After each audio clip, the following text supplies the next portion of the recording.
I'm Rob. I'm E. And I'm DJ Haram.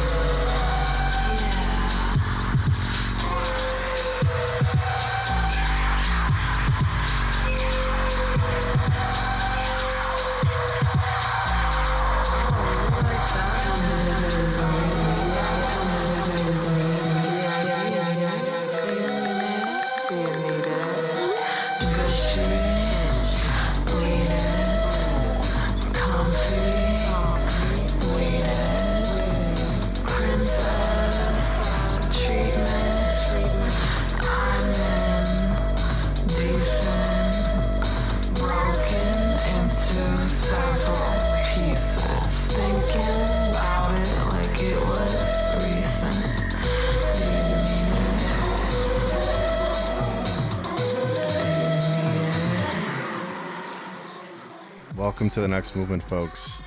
DJ Haram. We've been very much looking forward to this. Thank you so much for being here. Hmm. Oh my God, thank you for asking me. Of course. Come on. Yours is a name that we've talked about quite frequently when we discuss who we want to have on the show. So glad to be able to make it happen. Oh, that's dope. That means a lot to me. I care a lot about like independent media and stuff. It's kind of the only thing that matters Mm, mm. anymore, Mm. especially in music. Yeah, for sure. Right. Y'all's time is valuable, so appreciate it. I appreciate that. Let's just dive right in. You have a new EP coming on December 1st. It's called Handplay. The first single, also called Handplay, just dropped yesterday on Halloween. Very dope. Mhm. I am terrible at describing sounds and genres, so I won't even try. I'll just say that the first 45 seconds of the second track, No Funeral, just got me like Yeah, yeah. super hype. I'm excited for folks to hear this. I feel like the songs on this EP might utilize your voice and vocals in a way that we maybe haven't heard before on your solo recordings. You've even been intentional about sharing lyrics online. It looks like it's going to be in the cassette packaging. hmm The Bandcamp description refers to these songs as a lyrical glimpse of you as a lover, daughter, and comrade. And I'm wondering what led you to take this direction on these songs. Well, it's the first solo project that I've have worked on and putting out since the 700 Bliss album, Nothing to Declare, which was the first time that I did vocals on my own music, on any music. I've since done a couple features, only one of them is out. And as I'm sure you guys know, that's on Gang's Shook Worlds. Mm-hmm. Shook by Algiers Reimagination. But yeah, I mean, honestly, I've always enjoyed writing and I've always enjoyed words, and I've always tried to use music to convey a message, even through the sound design. And the story of why I'm doing vocals is the same of why that's why I did it with 700 Bliss, which is that Moor Mother told me to. And I was like, yes, ma'am. So, going okay, you know, sometimes you just have to trust the goddess. Mm-hmm. No, yeah, it's fun. It's something I didn't think I would do beyond 700 Bliss. The longer story with that is that we were working on Nothing to Declare during lockdown, and there was just kind of a lot going on, and we had a lot of songs that needed more verses, and Kame and More Mother was like, are you gonna write? Like, you write? Like, why can't you do some vocals? Like, why do I gotta do all this writing to help us finish the album and this? And I was like, all right, I'll try. And I was kind of sitting around waiting anyway. And it's kind of just like if your favorite writer ever is like encouraging you and validating you, it's like, okay, step up. And it's your friend who will also like hold your hand when you play shows Yeah. together. And it's like fun and it's meaningful to me. And I think in dance music in general, I don't know if this is something that's really comes across you a lot. But more and more people I think are using vocals because I think they are feeling that like the messages they want to convey are not adequately conveyed without using words, you know? Mm. So that's what's going on there. When you think about the three identities that Rob just mentioned, you as a lover, a daughter, and a comrade, Does it feel like these and other parts of who you are always represented in the work that you do? I do. I do. I do for sure. In a way where I'm like, that's just how it is. Because boy, like, do I wish that I could compartmentalize parts of myself and only be part of myself for people, you know? But you get in the whole thing the whole time, even if parts of it are very passive at times. So yeah, I think that like sharing vocals and writing lyrics is like interesting because to me, I've been as detail oriented about the story that goes into the music before as I am now. Like I'm not more into it now. When I was working on instrumental projects and when I work on beats for rappers who put their own narrative over it, I still kind of come up with my own idea of what story is being told through the music. I think it's interesting that you phrased it as like sharing vocals because I was thinking about the Bandcamp write up for or spotlight that was out in 2019 for your project Grace. And Mm-hmm. in that spotlight, there's a reference to your belief that the energy of the drums are the machinery of the body, the soul and the spirit. And it just struck me as such a personal perspective of your music, a oneness between what exists internally and what is created externally. And so from this perspective, like it's literally like you're giving us pieces of you with each show, each gig, each record. And I kind of feel like that's evident in the way that you weave together like all of your musical influences. But clearly that involves some emotional and spiritual component as well. It really sounds like that with Handplay. So there's this continual process of giving. I think a certain generosity that you might practice every time you make music. Wow, thank you. But yeah, of course. Thank you. I just wondered, does it change you in any way from one project or DJ set to the next? Oh, wow. Does it change me? Uh, Yeah, that continuous practice of generosity. Um, yeah, yeah, it takes parts of you away that you'll never get back. It really does. But it's okay because that's just what happens. The resources in this life, this meeting place that we're all in, like are finite.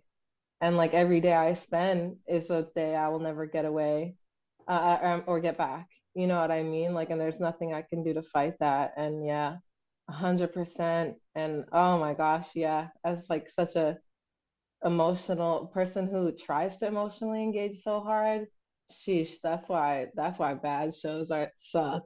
It's just like, oh my God, it just took so much from me. And then no Mm, one had a good time. mm. But yeah, definitely. That's an interesting question. I didn't know that's where you were going with that preamble. Yeah, I noticed you smile when I started like quoting the Grace spotlight. Yeah, because I was like, you're gonna have to get a direct quote because I don't remember what I was thinking. But I fuck, yeah, still like drums a lot. It's funny because at the time then I was much more in like dance music world, like fully DJ slash producer, only very little vocals on anybody's tracks. And now I'm much more in rapper slash just general underground, MC, artist, producer, collab world. And like, I will say the drums on some of these rap producers will really put some of the club producers to shame. And I was really proud of myself in those days, but I feel like I have a whole new like space to become better, Mm. or like new type of type of communication with drums and the type of how drums can interact with a collaborator and Yeah. So as we mentioned, the first single, Handplay, dropped hmm yesterday. And hmm when it did, you got on Instagram at some point and you thanked people for tapping in. And you went on to say something that I thought was really interesting. You said you've just been living in your own world, deciding how you want to present the fantasies and magic worlds that you create by yourself. I'm wondering what determines how and if you will invite listeners into what begins as a private sonic journey. Do you ever keep parts of those fantasies and worlds to yourself? Yeah, I mean, that's funny that you say that. Also, I tried to take that video like 3 times, and all I was just like, oh God. Uh, and I was just like, this is the best tape, but I just have to be extra gay and talk about magic. Damn it. Okay, fine. We'll go with this. But yeah, so on the record, magical is the word. But yeah, no, definitely. It's funny you say that because this EP was gonna be a much longer EP, and I decided I wasn't like ready to share certain stuff. And I mean, I'm not trying to put it in everybody's face, but I have softly announced that I'm releasing a solo album next year. So I'm hoping to just kind of develop it. I don't know. I mean, I guess there's no, it's super personal to decide what I want to share and don't want to share, and like what I feel like is uh, good for to release now or to hold on to and maybe use later or something. But I feel like it's really just like wrestling with like these ideas of like what I should be doing and what I actually want to do and what I think would be useful to do with my music as far as interacting with the world of music and the world in general. But yeah, I was gonna put out like maybe like 5, 6 songs as like a proper medium length EP. And then I was like, these ideas are not developed enough to the point that I would be ready to discuss them with just about anybody with an internet connection. It sounds like that could be a difficult task, and maybe it puts you in a vulnerable position. Yeah. Oh wow. I'd be feeling vulnerable. Yeah. That's the idea. But I guess that's the idea too with using my voice is like I like write and just kind of even pursuing doing solo music at all because I love working with Moor Mother. I love working with other rappers. I love DJing other people's music. Like it's not something I necessarily like feel like, back against the wall, rent is due. Let me drop this DJ Haram album. But I do feel like, the vulnerability brings you closer to the truth and it impacts my journey and what I'm able to bring Yeah. even in other times when I'm not doing it. So like even just from the way where like some people are like, I hate how my voice sounds, or the things I have to say are stupid, or all the layers of how it's vulnerable. So I feel that. Let's dig into No Funeral for a bit. Were you going to say something, Rob? I was just going to make a joke. It's the reason why we don't go back and listen to old episodes of The Next Movement. I just that's told somebody the funny. other day. I was like, I do not listen to old episodes because I hate my voice. Uh, Mm-mm. well, Anyways. the thing also though, but with the benefit, not that I'm trying to preach anything to anybody, but the thing is that's cool about what you're already doing is like giving yourself stuff to listen back to if you want to, because the voice can be what you want it to be. I mean, my It's voice true. has changed even just aging as a woman or whatever, but it's like you can use your voice intentionally, and there's nothing shameful about being performative in this way. I feel like people have this weird idea of authenticity where it's like you can't try to be who you want to be. You have to just be who you are with no effort. And it's like, what if I want to use my voice to be like a little sexier than I am when I'm just talking to you on the bus? Let me live, I Yeah. want it Yeah. to sound better this time. You know what I mean? So I feel like Right. it's Yeah. like a cool archive to be like, all right, what's my radio voice? My Yeah. podcast voice. Yeah. Yeah. I don't know. Also, like, how do you know who you want to be if you don't try something different? If You you know don't what I'm like try saying? something out. Yeah. Yeah. You got to explore it. Yeah. Let's dig into No Funeral for a bit, the second track on Yeah, the EP. It's been yeah. described as a song that channels feminine resilience through volatile guitars, distorted vocals, and a sludgy beat. I really thought about the three elements being named here and the relationship to the Mm, expectations around how women and femmes are supposed to carry themselves and move throughout the world, especially in the music industry. I think some of this is being shouted out in the EP's description, but it feels like part of the resiliency that's being called out and what's felt in your production on No Funeral is rooted in rebellion against the expected norms for this community. So, did that mm. consciously inform the direction you took on this track? Oh, that's such a complicated question you just asked me, though. That was really complicated. Hold up. Like, are you asking me if I consciously was trying to subvert norms that or expectations of me in a gendered way with the music?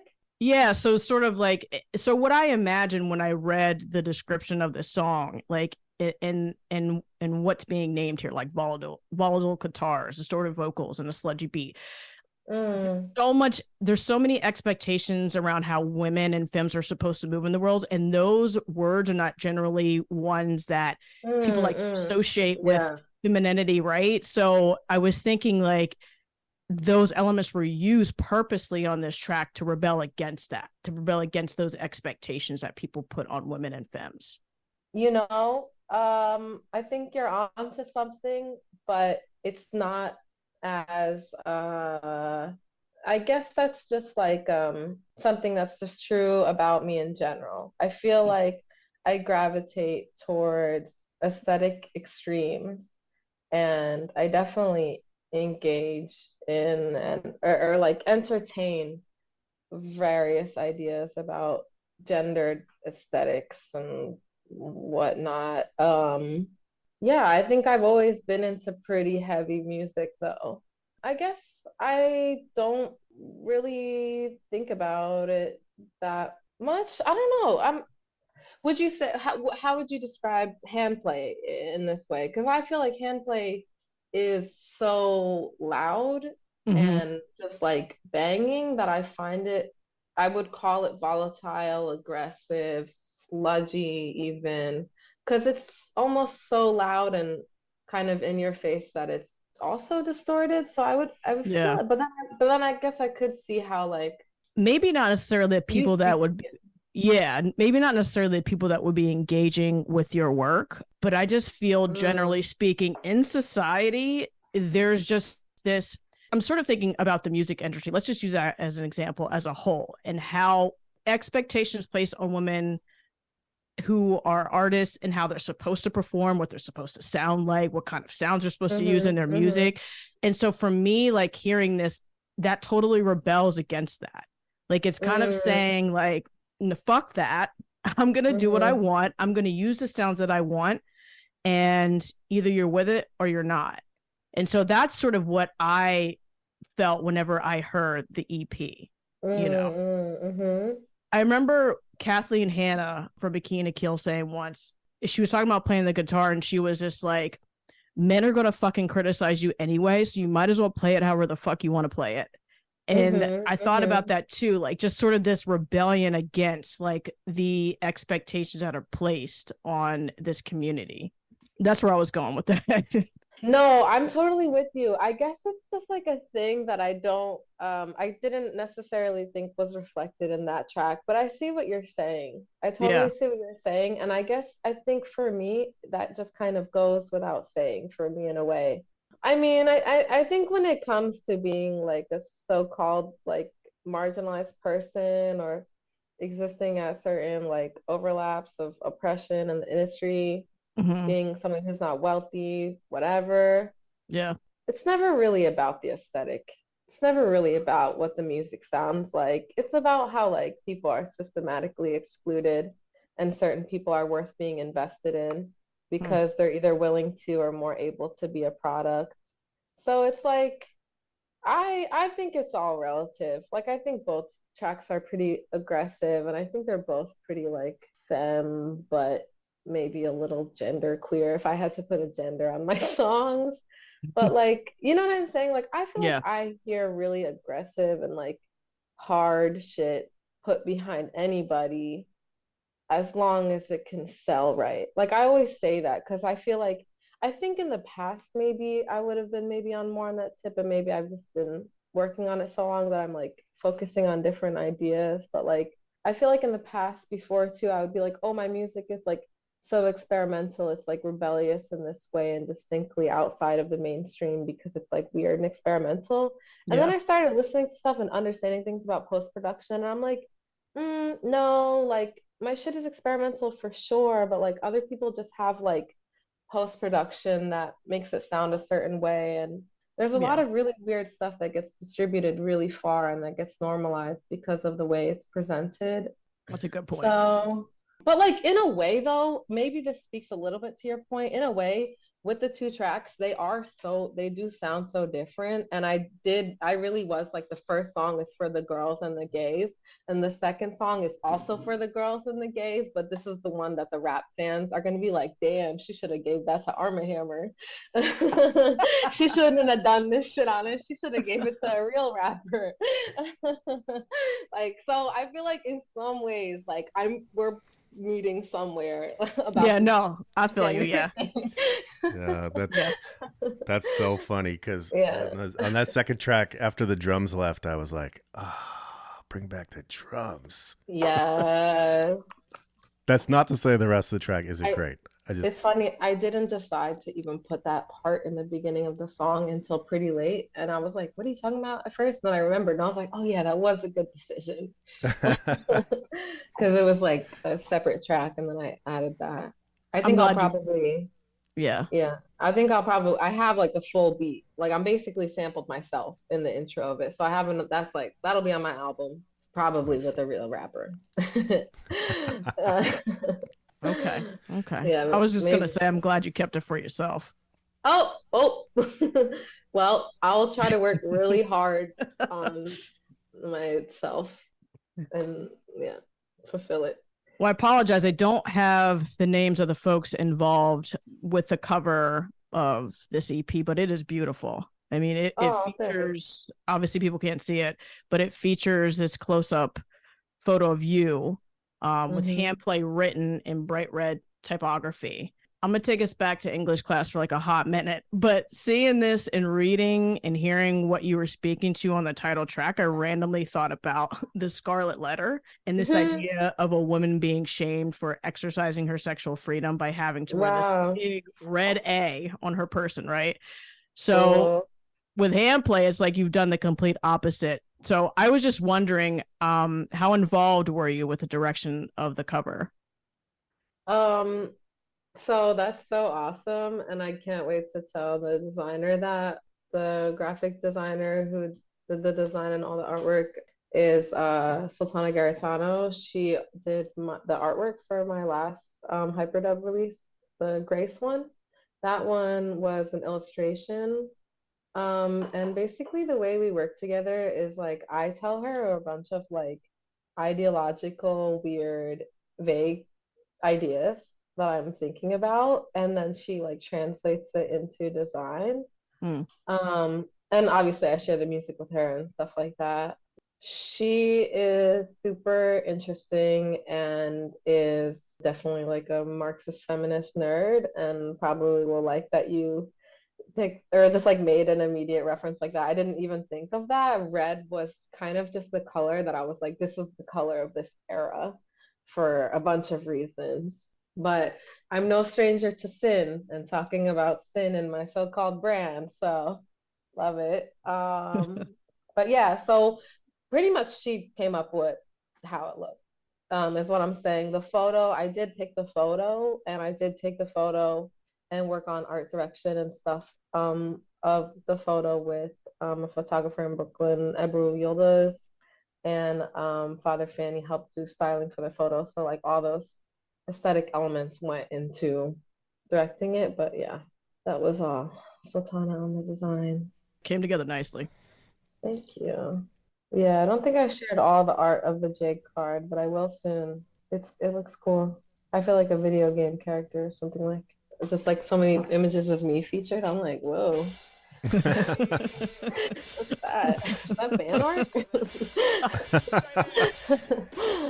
So let's dig into the work that you've done with other folks.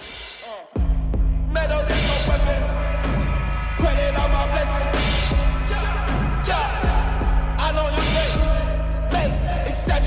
if you say, is this better? Put your chest on it. Say it. Baby. Say it. I ain't heard a word you say. All they still like to bring in the lake. Score. Dead plant with the crystal. Dead rapper, no pin drop. Dead tripper, dead planet. No slave, no work. Fuck you know. What the fuck you know? Neophobic trauma mic. Echo chamber, deep thick deep. Talking wound, say it to my face, nigga. It only matters when I mean it, nothing else. Your magic grows weak with every lie you tell yourself. No slave, no world. No slave, no world. Who needs to think when your feet just go? Who needs to think when your mouth just run? You recently produced 2 tracks on the Armand Hammer album, the new Armand Hammer album. And so I want to start with Trauma Mike. I love this song. I remember the day it came out, I listened to it over and over and over again. And I can't remember who I was telling, but I was just like, I was talking to somebody on Instagram and I was like, I cannot stop listening to this song. I think your choice of percussion on this production is what carries the entire track. The tone is set as soon as we hear those cymbals crashing, and they are the anchors that keep everyone else on the song grounded from start to finish. When you're experimenting with different patterns during the creative process, is part of the objective to find a dominant sound that will help guide and narrate a song? Drum patterns or just any music patterns?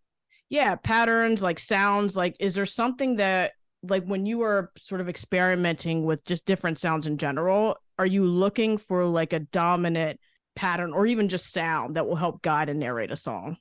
Yeah, a lot of times, yeah. And like it can take a different direction, but that's definitely a thing I like a tactic I use to like create something. And I can get pretty like fixated on like detailed sound design in tracks. So a lot of times I will like focus on one element and be like, this cymbal sounds so good. Like people, I could listen to people rap over just this cymbal and it would be so cool and cinematic. But like, you know, I don't think I can convince anyone to do that yet. So like, I gotta sell the cymbal or the crash cymbal, you know? Yeah. So that's that. You definitely heard that. Yeah. Heard that accurately.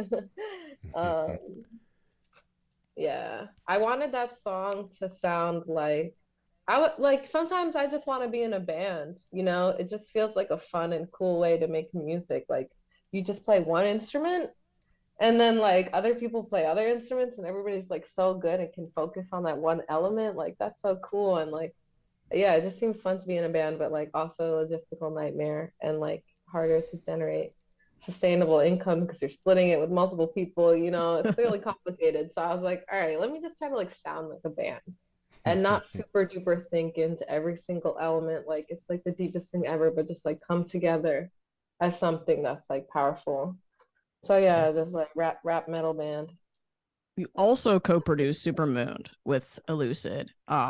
And I think in my head, I'm making a lot of assumptions about how this came together, but I was thinking about the two of you working on this, and I imagine this magic creative energy flowing between the two of you because I feel like you're both on a similar sonic wavelength, and you also channel a lot of spirituality, which makes for an excellent collaboration in my mind. So could you tell us how the process of you and Elucid putting the production on this track came together? Yeah, well, so it's pretty much like Elucid gave me some stems, like sound design stuff in the beat. And we also had a session where I kind of like produced it and he like told me stuff he liked. And then like he had his computer out, was playing some stuff. Like it's a very like sound design heavy track if you listen to it. There's like the piano and the drums, which are prominent and loud in the mix. But other than that, there's a lot of like weird little synthy sounds and like stuff like that that really make up a lot of the beat. And yeah, like he helped me pick what sounds went in, kind of like what went in the beat exactly. Yeah. Because you know what it was? I don't like send out that many beats when I send people beats, and I had sent them like maybe like 4 beats, and they didn't like any of them. And then the one that they did like was one that I like happened to send to Woods, and I didn't even think it would be a contender, which was Trauma Mike. I don't know why I was sleeping on Trauma Mike like that. And then for the other one, they did this thing where they had like they brought in a bunch of session musicians and then sent producers the stems. So like the piano in it is from that session. They sent me the session of when these session musicians were warming up they sent me like a really sparse, weird part of the session, and like it was barely anything for me to sample. So that's why it's just like a little bit of piano and then the drums. But that's kind of how it went. But I think me and Elucid have like pretty similar. Like I feel like what ends up coming out is similar, but I feel like we don't actually have similar tastes. Hmm. Because sometimes I'll send beats and he doesn't like them, and I'm like, "Are you crazy? Like, what do you mean?" And That's like, interesting. he'll do something on a beat, and I'll be like, "Are you gonna do anything else? Like, what is this?" So, yeah, I feel like we like our aesthetic like makes sense together, but I don't know. I'm interested in doing more co-producing with people in person. I haven't done that much, and that feels like a cool way to, Yeah. work out different aesthetics Yeah. or vibes. Yeah. I don't know. For sure. So we're talking about Trauma Mike, and I'll have to admit, I'm not like a video person, and mostly because I feel like I can't sit still long enough to watch a video. But That's funny. the clips of the video for Trauma Mike that were shared when the single dropped, like really grabbed me to the Mm-hmm. point where I had to sit down and watch the video. I love the video. Y'all are in a scrap yard throwing around sheet metal and banging on Mm-hmm. stuff with a pipe. It just it's a perfect setting, I think, for the song. Y'all look like you may have had fun, but also it may have been dangerous at times. So I'm wondering what it was like to film it. Oh my gosh, it was so cool. I've made a couple videos with 700 Bliss, and I've like been around with like people are dating and stuff like that, making their music videos that are kind of bigger productions. But this was just so, I mean, it wasn't like a huge production, but it was a serious, professional, passionate artist link up moment. So it was just like Mm-hmm. super cool I just like, I feel like the coolest thing about making music, even if I never get super duper paid, is like I get to work hard enough that I can like actually access people who are like so good at what they do. And that's like such a privilege that I'm like, Mm. yeah, really cool.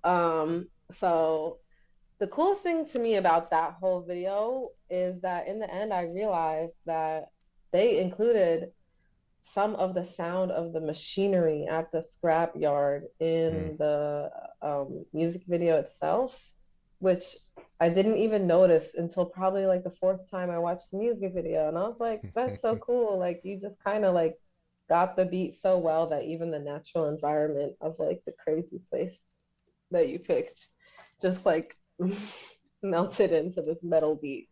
Yeah. Um, yeah, it was ridiculously hot. It was like Mm. 95 degrees plus. Like I didn't have anything to wear but a sweater. So I'm wearing a sweater, okay, and like get there at like noon when the sun is like right there in the middle of the sky. And of course, we're filming my part first. So Elucid and Woods are just chilling. They can have some water like in the shade and like adjust and acclimate to the environment. And I'm just like, meet the Henry and Tim Blake Nelson, the co-directors, father and son. I just like meet them and jump right into filming with them. And I'm not really like, I don't think I'm a very naturally very emotive or expressive person. I was just laughing at how Fader just called me deadpan. I was like, oh, I'm trying so hard to like not be deadpan. Oh God. Like, so I was like, okay, I'm not really good at like acting or nothing, but I want to be in this video because it's cool and everything. So I'm gonna try really hard. And they just said to me, they were like, whatever you do, like whatever you go with, whatever your angle or vibe you're going with in the scenes, just go with it really hard in that direction. Like outdo it. And I Yeah. was like, okay. And then they had me pushing this cart that was like a big ass like dumpster, like plastic dumpster type of thing. And they had sandbags in it because there was a camera in it. So it was extremely heavy. And then they also had a bunch of metal stuff in it so that the shot could be framed with these like metal pieces. And they Mm. wanted me pushing it with one hand. I'm wearing heels.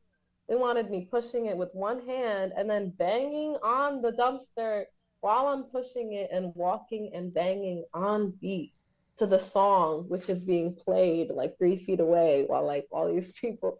Oh my God, it was like low key difficult, but we did it like once, Damn. twice. Yeah, we did it like once, twice. Then he said like he was like go in Haram. I was like okay, let me try to go in, and that was the shot that they ended up using, even though they did have me do it like mad more times. And that was a shot where I broke the pipe and cut my hand open. Oh Oh shit. shit. Yeah, metal ass pipe, rusty and everything. But I really broke a pipe because I actually just stood there and I was like, let me think about something I'm pissed off about. Let me like just I don't care. I can look crazy. I want to look mad. Yeah. And yeah, it's funny because Elucid comes up into the shot and I like a piece of pipe like flew or something like that. And I was like, that could have been so dangerous. Oh wow. But it wasn't. It was cool. But yeah, it was kind of dangerous. I mean, I don't know. Anything could have happened. They were definitely talking about how they felt like something just could go wrong. People were dropping off huge amounts of metal too. This was a functional scrapyard. It was Right, like right. also it was also like moved to the side. Like this giant truck is dropping off a bunch of shit. Like Yeah.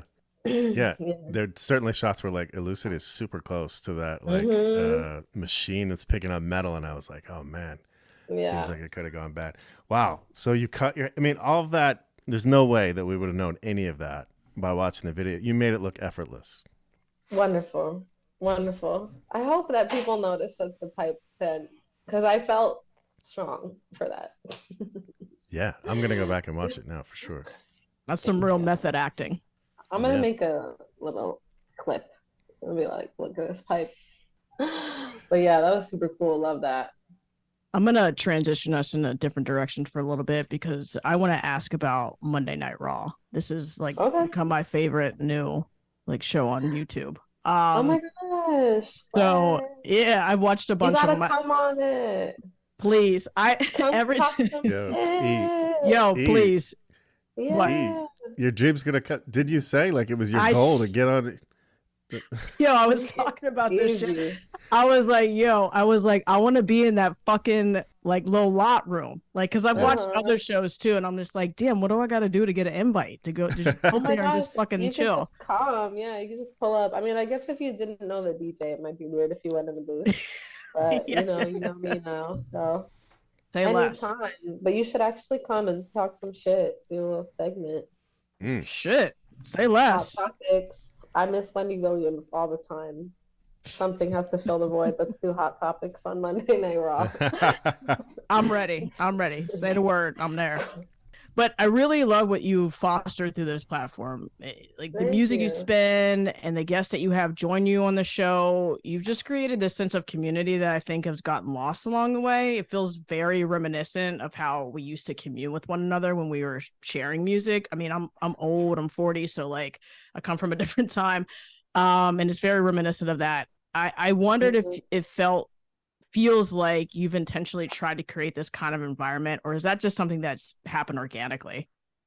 Yeah, of course, of course. That's pretty much the only motivation I have to do it. I mean, it's a good thing to do, I guess, as a DJ to have a presence on radio, but I could always just drop mixes Mm, though.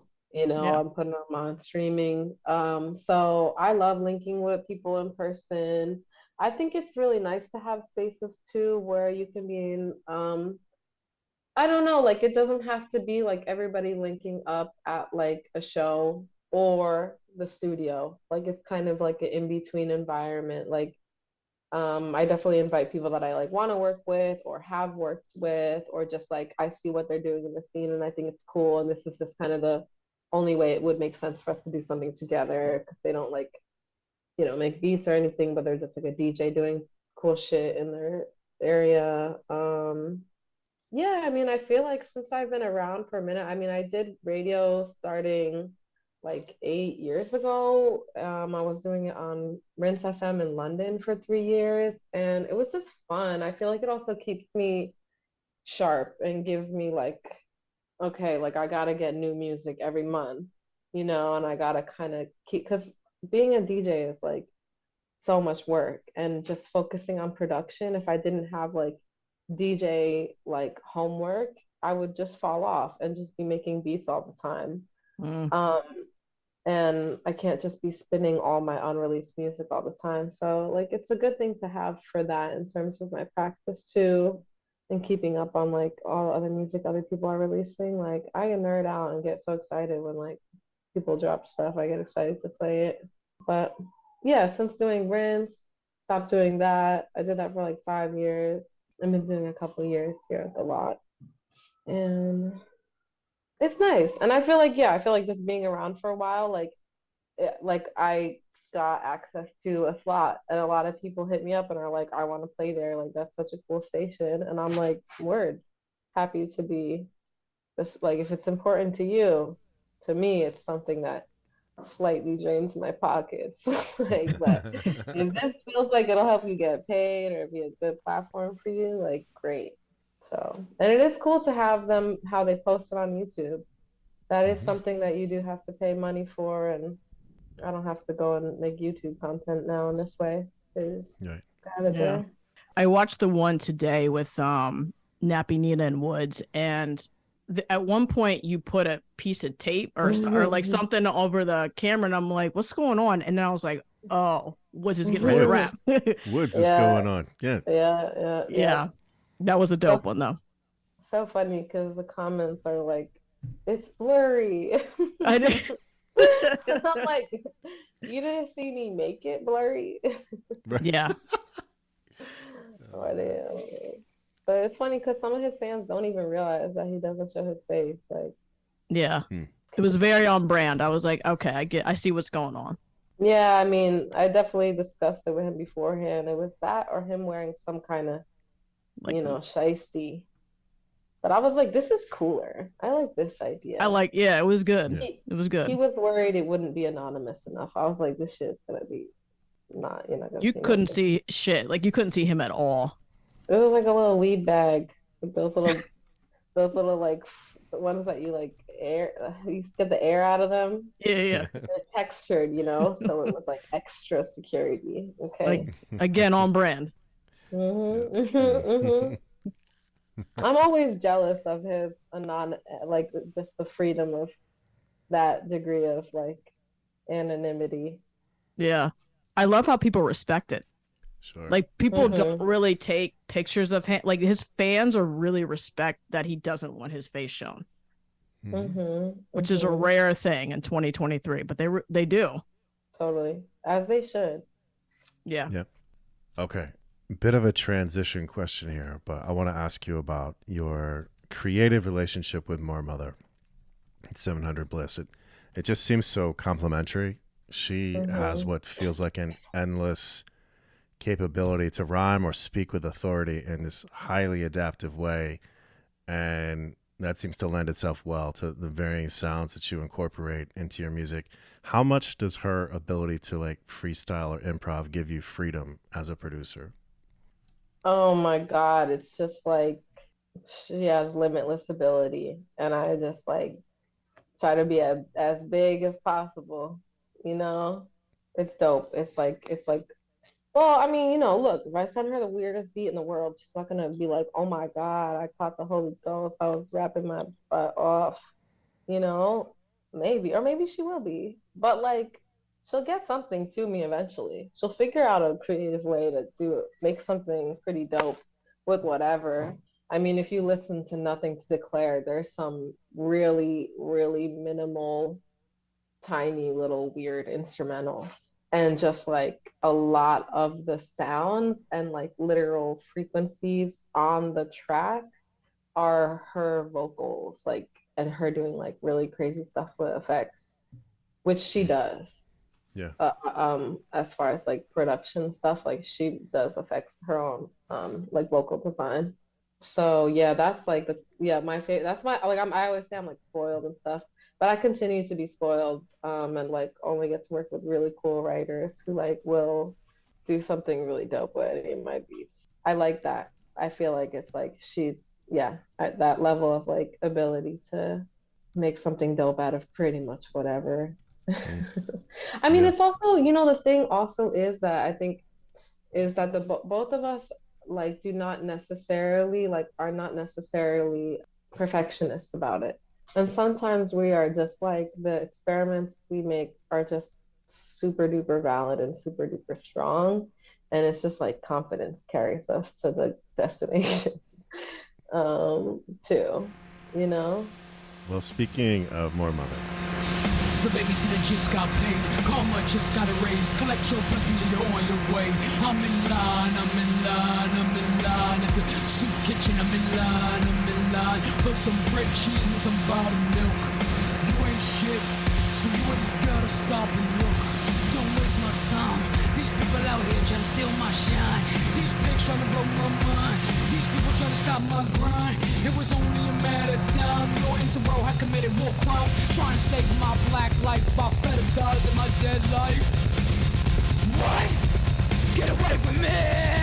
You can see my dead body at the protest. You can see my dead body at the protest. You can see my dead body at the protest. You can see my dead body at the protest. Trying to save my black life by fetishizing my dead life.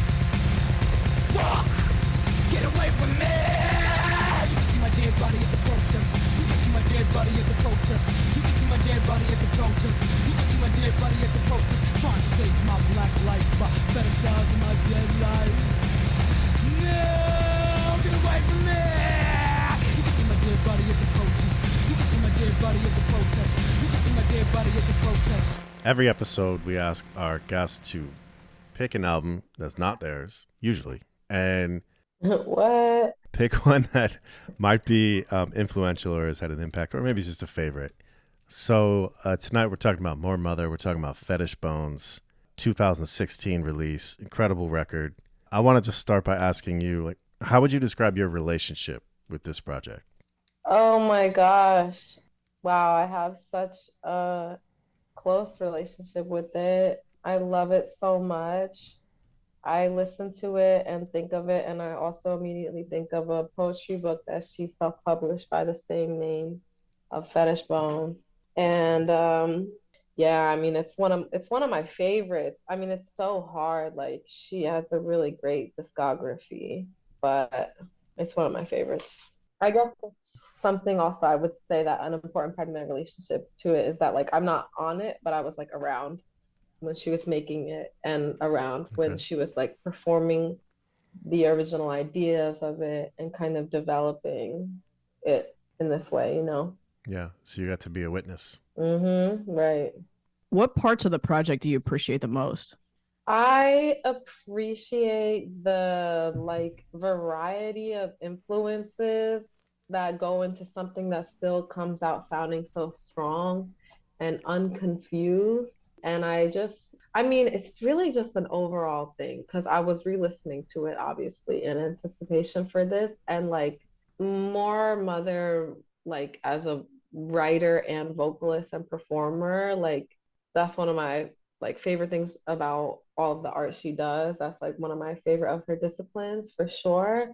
But like just even the selection of sounds represent just like so many different influences that I feel like just sound so good with her interpretation. It's like so punk and so like horrorcore and Yeah. so power electronics and so Philly and so like digital analog, you know, like overlap and it's all just like so her and I feel like just comes together really beautifully. It's just like I listen to her music literally to give me strength. Like Mm. it's also just like I was listening to it too, and it's just like so grateful for the work she makes because she makes it really cool. You know what I mean? Like she spreads like really powerful messages and very importantly describes her music and the things she does as liberation technologies. But she makes it sound so cool and so sexy and so like, you know, raw. And it's like, yeah, people think that's like corny and you have to be like respectable and like this and this and this. And I feel like all of that shit really just adds up to like, I don't know, more oppression, more Yeah. confinements of like how to be free and how to you know what I mean? Yeah. Yeah. I have to admit that some of this, I don't think I've heard the whole album in its entirety until like the last couple of days when I was listening to it. And some of it was hard for me to listen to. Like there are some tracks that I can't listen to repeatedly, like Creation Myth. Like that was really hard for me just because Rob and I were talking about this before we started the show, just like the names that are being named on here, but it just sort of also feels like this oppression timeline, like starting in the 1800s and going and going and going and going, and it's just like really overwhelming. But like you're saying, it's so important though. Like it's so important for people to hear this, you know, and it doesn't take away from the work, but it is hard to listen to, for me at least. And you're saying it's the first time you're listening to maybe like that track in particular too? Yeah, I think I heard it like a long time ago, but I didn't remember it. And I've definitely never listened to the whole thing. So when I was like listening to it intently, like this week, it was just really like hit me. It's just really deep. And I'm also remembering, so I this album really reminds me a lot of what Pink Seafood did on Negro. I don't know if you've heard that, but a lot of the same themes, a lot of the same sort of musical influence, like that you just named. And when both of these albums were released, it's when there was a lot of shit happening. So like in 2016, that was Ferguson. So when a lot of police shootings were happening. And when Sifu did Negro, I think it was 2020 or around that time, the same shit was happening. But it's also speaks to the point of this project. Like it just keeps happening over and over and over again. Like I think that's really what Moor Mother is speaking to on this. But yeah, so in that way, it's some of it is difficult for me to engage with just because I'm remembering that time. And also just to me, it's like sometimes defeating because shit hasn't really changed. Like, and that's sort of what Creation Myth is like sort of channeling for me. Like you have this timeline and like nothing, what's really changed. It might look differently, but like there's still the same shit going on, you know? Okay, well, I think that your experience of it is valid. Some of that resonates with me as well, especially I didn't particularly pick it because everyone is speaking of genocide today, but it is something that feels like I was kind of saying, like gives me strength. I feel like at times when I feel like the impact of that kind of like psychological warfare. Yeah. I experience it and interpret it as something that's like when it comes to timelines of histories, I think there is like strength in knowing that the struggles that we have today are due to people struggling to make sure that we live to today, to make sure that we even exist at all. Very true. And like sometimes it really, really, really does feel like exactly what you're saying, which is how I have been feeling on and off a bit very much lately, which is that like there is no end in sight to struggle. Yeah. And the like profoundness and the difficulty of like getting through to people who you can struggle with is getting harder and harder. And I look at these things and be like, people persevered. Like some people were so strong and some people were so powerful as one, as a community, that like they made an impact with like just one life. You know what I'm saying? And like I find Moor Mother to be a person like that. And I'm obviously she does not stand alone, and that is part of the message she conveys. Yeah. Is that she struggles with her ancestors. She struggles with the future generations that she hopes to see. You know what I'm saying? It's like, I think I find strength in it in that way, because it's just like I better find the will to live if somebody who really had, you know, I don't know, like just maybe it's not necessarily so much better, so much worse or anything like that, but yeah, I can only speak to the experience, like to my own experience though as well, you know what I mean? So like I cannot speak to the experience of listening to Moor Mother and listening to deadbeat protests and knowing that this was about Black people being killed by the police. Yeah. So it's funny because I was listening to an interview that she did today too. And she said, like, oh, people tell me that my music is hard to get into because it's like so heavy. And her response is just like, it's not heavy, it's just like every day. What's heavy is that people are like ignoring it, kind of thing. You know what I mean? Right, And right. it's like, I guess that's sometimes how I feel. Like I feel like I'm driven insane by the fact that like even talking about the fact that like there has never been a moment of world peace. Like what are you talking Right. about? Even trying to like just look around the room and be like, does anyone realize that? Like that feels like Yeah. psychological like warfare. And I think maybe that's where her and I meet. And then that's why our project kind of makes sense. It's like a very like, I don't know, let's scream then. Yeah. Yeah. All of But that makes sense. you know what? You know something that is funny? She herself says she does not listen to our music very much. So I don't think it's very accessible.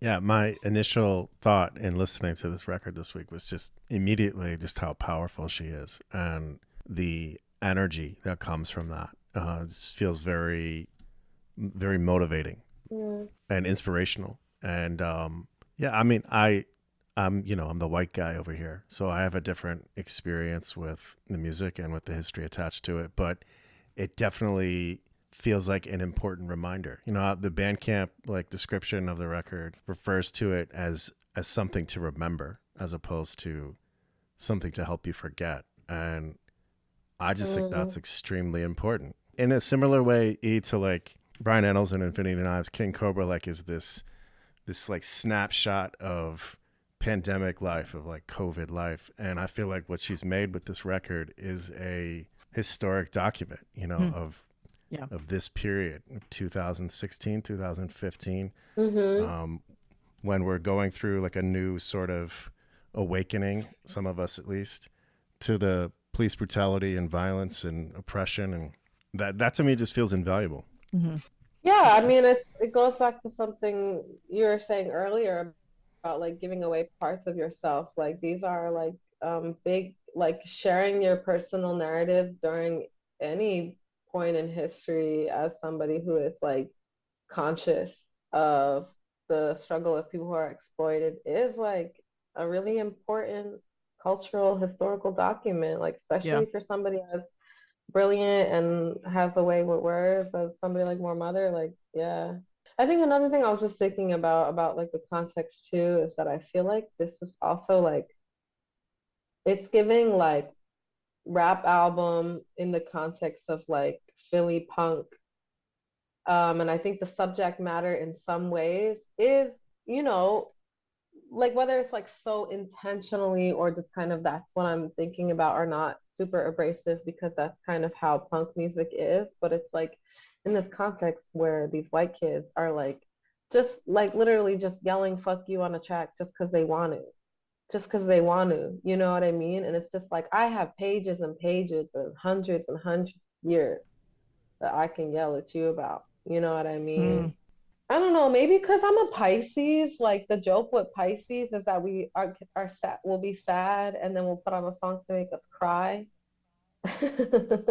or something like that. But I'm just like, yeah, it's your perspective is very valid, and it also is no, and so is the subject material. You know what I mean? And I'm just like, maybe I just want to put on a song to cry too. I have a Pisces moon. Oh. Yeah, I feel you. I will say, like, while some of it was hard, a lot of it is also empowering.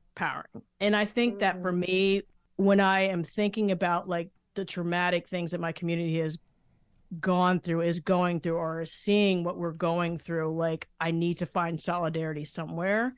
So I would look to an album like this to do that. Like, even though some of it might be hard to listen to, there are also moments where it's just like, yes, like I could just feel, I don't feel alone. Do you know what I'm saying? So like, I think that's also an important piece of this. And one of the things I really appreciate what she's done on this album is the voices that she's used, like the sampled like singing that she uses, like it really is channeling like community and like our ancestors, and it just feels, I don't know, like it just feels like there's so many different voices being used on this outside of her own, and I love that. It's so brilliant to me.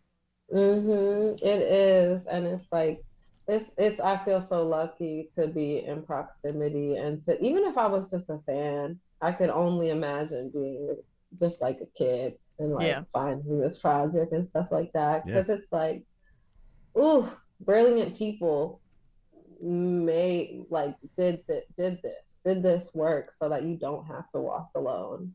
And it just feels so good to be like, to remember that and to be like, okay, like that's kind of what I'm saying. It's like, okay, like I'm over here reaping the benefits of somebody like Moor Mother, who is a nerd and who does so much research and who is like very tuned into important people to sample, important sounds to sample, important reasons to use different drums and how to affect people.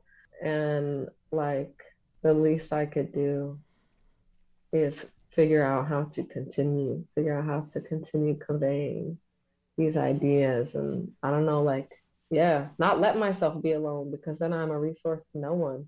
I'm just, you know. I'm thinking about what you just said about being a kid and like finding this. Right. I thought a bit about Public Enemy as I was listening to this record, and I think there's a lineage here in that regard. You know, like the harshness in the sounds at times, the like noise, the power in the lyrics, like in some way, and I don't know if this was intentional on her part, but in some way, you know, I think she's carrying on something that was started a long time ago, sonically, like musically. And everybody who discovered Public Enemy as a kid was impacted by them the way that they were. Like, it's fun to think about, or encouraging to think about, like people discovering this at a young age and like what they're going to do with it. I love when I notice like little like barb things in Moor Mother's music. Like there'll be some real like Nicki Minaj references. And I'm like, yes. Oh man, I can't end this without just mentioning, I think it's the second track. You know what I'm talking about? I do. The hymn sample. Parallel Nightmares. Yeah. Parallel Nightmares. She's singing soon and very soon we are gonna kill the king, and I just, we are gonna kill the king.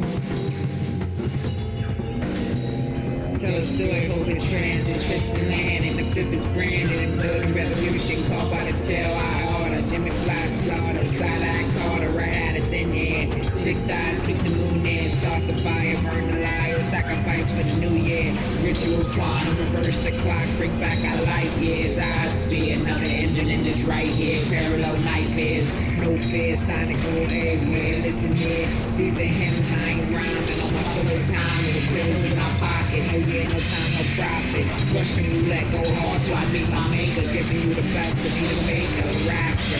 64,000 black girls missing, no capture, but always the benefactor, manufactured, dark matter, attack, a disaster. Time don't pass, the cycle the same before and after. They bloodbath, you're so sincere. I sphere, another ending in this right here. Parallel nightmares.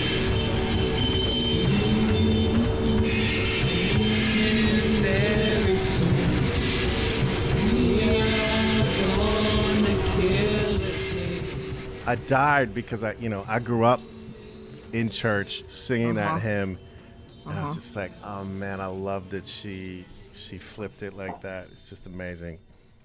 Yeah, it's very like uninhibited. I love sound design.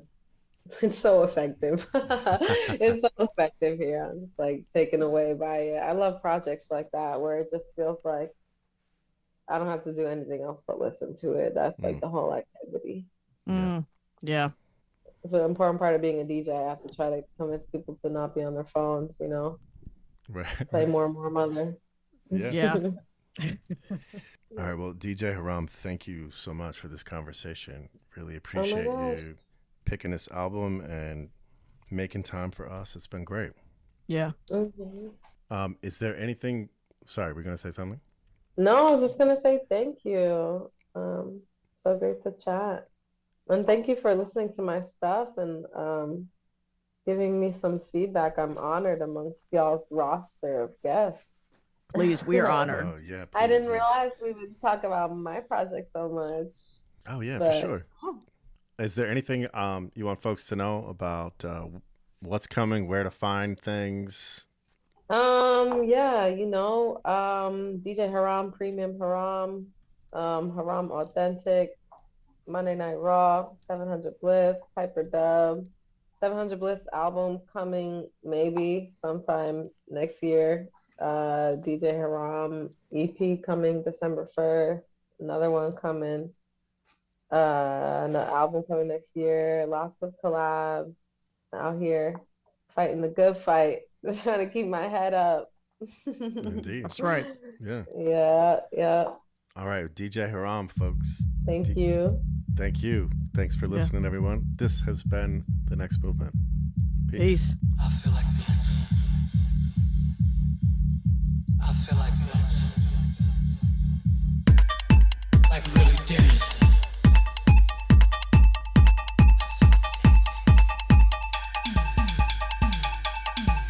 You know how they do in Jamaica, Trinidad, Haiti, Senegal. The ethology of dance. I feel like dancing. I feel like dancing. Like really dancing. I feel like dancing. Like really dancing. Like really dancing. I feel like dancing. Like really dancing. Like how they do in Jamaica, in Trinidad, Haiti, Ali, the matriarch of black dance.